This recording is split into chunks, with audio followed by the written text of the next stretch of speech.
Une connaissance approfondie du mode selon lequel l'homme prend les décisions déterminantes de sa vie est essentielle. Chaque fois qu'un individu commence à utiliser un objet, il cherche d'abord à en comprendre les définitions et les règles d'usage.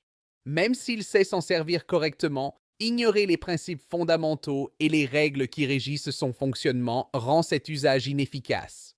Prenons l'exemple de la conduite automobile. Un homme peut savoir conduire, mais s'il ne connaît pas les règles de fonctionnement du véhicule, comme vérifier le niveau de carburant ou contrôler les éléments essentiels, conduire devient un danger. Il peut rouler avec aisance, mais face à une panne, il ne sera pas préparé, mettant sa vie en péril. De même, sans connaître le code de la route, même un conducteur expérimenté reste exposé au danger à chaque instant. Cette évidence est claire pour l'utilisation d'un véhicule ou de tout autre outil.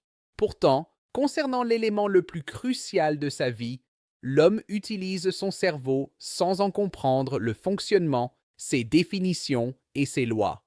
Le cerveau gouverne l'activité de tous les membres du corps, traite et analyse les informations accumulées, choisit l'interprétation de chaque donnée et décide des paroles et des impressions laissées aux autres.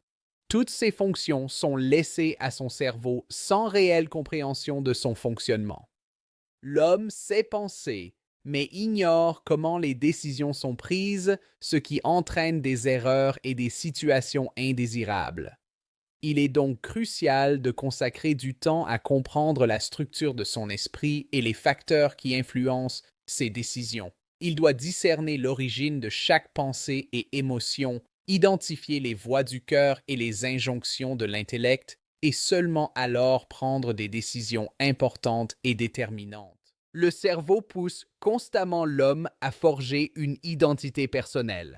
Bien que les fondements que l'on peut tirer de la Sainte Torah au sujet de la structure de la pensée humaine soient nombreux et profonds, nous nous arrêterons ici sur un principe essentiel, indispensable à toute pensée qui s'éveille et à toute décision que l'homme doit prendre. Ce que le cerveau humain recherche plus que toute chose et vers quoi il pousse l'homme, c'est la formation d'une identité personnelle. Le cerveau ne peut penser ni décider s'il ne sait pas qui il est. L'homme doit prendre des décisions importantes dans sa vie et le processus consiste à examiner les avantages et les inconvénients des différentes options. Ce qui comporte davantage de défauts est écarté et ce qui présente davantage de qualités est choisi. Mais pour prendre une décision juste, l'homme doit d'abord avoir une identité claire, sans une définition précise de lui-même, de sa personnalité et de sa nature. Il ne peut évaluer correctement les avantages et les défauts d'une situation, car ce qui constitue un atout pour l'un peut être un défaut pour l'autre. Ainsi, si un homme ne sait pas s'il est, par nature, sérieux et rigoureux, ou bien désordonné et peu responsable, et qu'on lui propose une épouse avec laquelle il partagera sa vie, l'harmonie entre eux est essentielle. Si la femme est sérieuse et qu'il l'est également, cette qualité constitue un grand mérite. Mais s'il est irresponsable et qu'il s'unit à une femme rigoureuse, cette union risque de devenir une source de conflits et de désordre permanent. C'est pourquoi, avant toute décision, le cerveau exige de savoir: qui suis-je? Il pousse l'homme à se définir. Suis-je juste ou méchant? Réussi ou en échec? Aimé ou rejeté? Car cette information est cruciale pour toute décision future. Ainsi, lorsqu'on demande à un homme de se souvenir de quelque chose, son cerveau lui ordonne: définis-toi, as-tu une bonne mémoire ou non? Lorsqu'il doit convaincre quelqu'un, le cerveau exige: es-tu bon pour persuader ou non? Il réclame une réponse catégorique: oui ou non, succès ou échec. Or, la plupart du temps, l'homme en vient à conclure qu'il échoue dans le domaine concerné, car nul ne réussit parfaitement en tout. Il demeure toujours un pourcentage d'insuffisance par rapport à la perfection espérée. Sous la pression de son esprit, l'homme finit donc par répondre: je suis défaillant dans ce domaine. Il est interdit à l'homme de se considérer comme un être voué à l'échec. L'homme doit être suffisamment fort et résistant face aux pressions intérieures pour apprendre à ne jamais répondre à son esprit. Je suis un homme qui échoue dans ce domaine. Il doit au contraire lui répondre: je suis en train de me confronter à ce domaine, je suis en chemin. Et cela, bien que son esprit ne soit guère satisfait d'une telle réponse, car celle-ci ne l'aide pas à prendre les décisions futures qu'il devra assumer.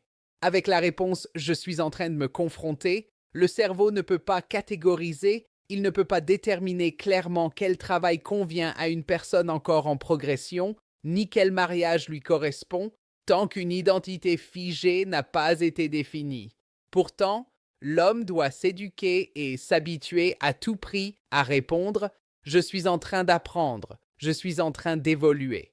Je ne peux pas me définir comme parfaitement accompli dans ce domaine, mais je progresse. » En aucun cas il ne doit dire « je suis un échec ».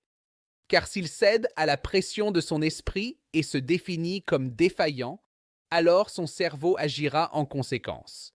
Tout ce qui sera lié, même de loin, à ce domaine sera immédiatement rejeté. Si un homme a tenté d'étudier sans réussir pleinement à comprendre et qu'il conclut « je ne suis pas fait pour l'étude », dès lors, chaque proposition d'apprentissage sera refusée car il se considère désormais comme incapable. S'il a tenté de convaincre quelqu'un et n'y est pas parvenu, et qu'il se définit comme mauvais en persuasion, chaque fois qu'il devra défendre une idée importante, il constatera que son esprit l'en empêche, et cela sera logique, car il s'est lui-même défini comme incompétent. Pourquoi l'homme se balance-t-il pendant la prière et l'étude? À la lumière de ce principe, nous pouvons comprendre l'un des usages les plus répandus et les plus singuliers du peuple d'Israël. La majorité des Juifs ont coutume de se balancer pendant l'étude de la Torah et la prière, leur corps oscillant d'avant en arrière. Cet usage a des racines profondes et sacrées.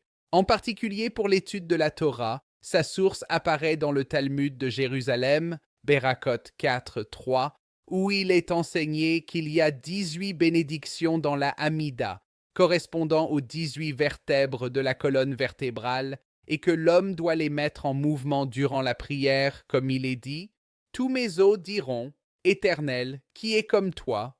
Psaume 35, 10. Ainsi écrit le Rama dans le Shulhan Aruch, Ora Haïm 48. Les pieux ont l'usage de se balancer lors de la lecture de la Torah, à l'image de la Torah donnée dans le tremblement. De même, lors de la prière, en vertu du verset « Tous mes os diront, Éternel, qui est comme toi ».